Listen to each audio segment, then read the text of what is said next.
eu parei de pregar, acho que a última vez que eu preguei, no ano de 98, que eu já vinha tentando não pregar, porque era um ano de divórcio, eu não queria misturar as coisas na cabeça das pessoas.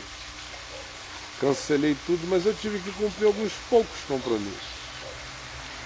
E um deles aqui em Brasília, no encerramento do Supremo Concílio da Igreja Presbiteriana do Brasil, em julho de 98, e um deles na Flórida, nos Estados Unidos, na Igreja Presbiteriana de Fort Lauderdale, onde eu tinha que pregar e não conseguia desmarcar, era uma complicação mesmo. Mas desmarquei coisas no Brasil todo, em vários outros países, onde eu pude, eu cancelei. E não fui, fiquei quieto, apanhei aquele ano todo, 99 todo, conheci a Adriana em junho de 2000, logo uns 3 meses depois ela começou a querer que eu pregasse lá na igreja dela, o pastor Washington de Souza, aquela história que eu contei uma semana atrás. Mas eu me lembro que um pouco antes do Café com Graça começar, alguns meses antes, onde já havia, embora não houvesse aquela motivação, porque eu estava todo quebrado, lanhado, ferido e rasgado, em processo de cicatrização múltipla, não havia, obviamente, aquele ânimo para levantar e ir, né?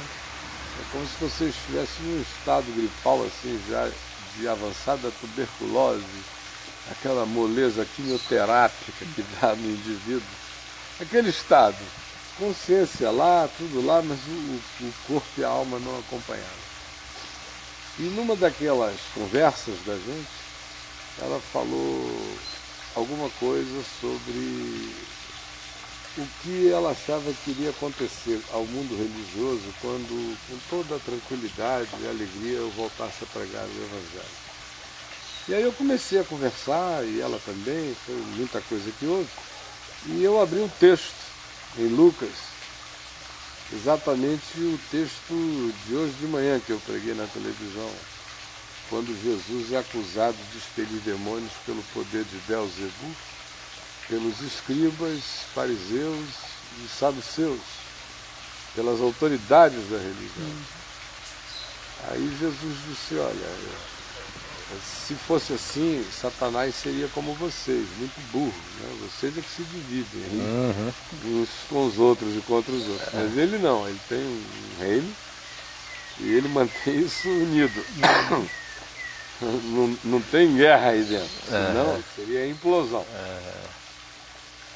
Então, se é pelo poder de Beelzebub que eu estou expulsando, por que nos expulsam os nossos filhos? Foi também um texto que eu citei ontem aqui, mostrando que esse ato de expulsar demônios não tinha sido uma era inaugurada por Jesus. A diferença que deixava o povo perplexo era que era meramente com a palavra, era a autoridade de sai e acabou. E eles, obviamente, ouviram essa pergunta e não puderam responder. Aí Jesus falou do pecado contra o Espírito Santo, e aí virou o caldo inteiro, entornou a cumbuca toda na direção dele, melou a mesa toda. Quando ele disse, olha, o que está acontecendo com vocês é semelhante ao que acontece quando um espírito imundo sai de uma casa. E aquelas coisas territoriais e perversas que a gente já conversou aqui em outras semanas. Quando ele sai, ele anda por lugares áridos e desérticos e inabitados, e não encontrando uma morada que lhe convenha, viciado às energias adoecidas do lugar onde ele esteve durante tanto tempo, perturbando tanta gente, ele volta. E encontrando aquilo ali apenas varrido e arrumado, mas sem a presença de uma posse espiritual no lugar, ele não só volta, mas traz espíritos 7 vezes piores.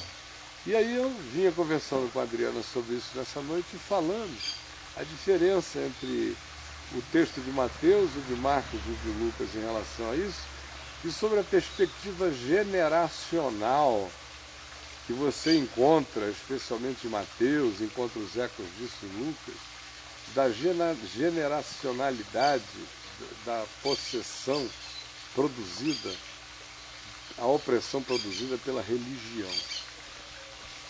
E aí eu fui vendo a sequência do texto, como aquilo vai ficando demoníaco, demoníaco, demoníaco.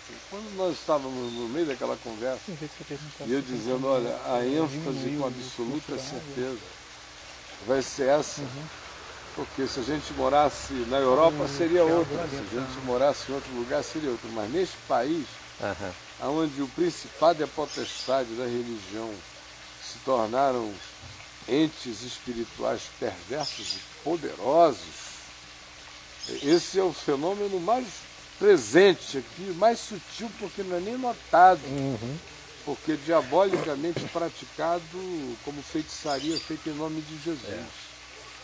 E era o que estava acontecendo ali, e foi o que Jesus denunciou no texto. Quando eu comecei e eu falei isso, e será assim, porque foi assim, ele denunciou assim, é o que está acontecendo entre nós, uma lâmpada assim ao meu lado, essas lâmpadas de cabeceira, você só...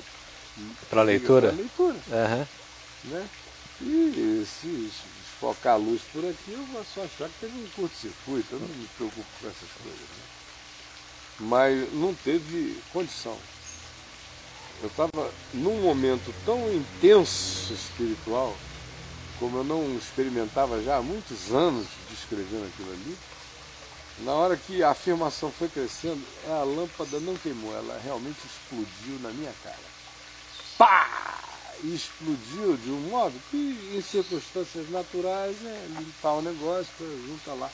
Mas tanto ela quanto eu sentimos a presença.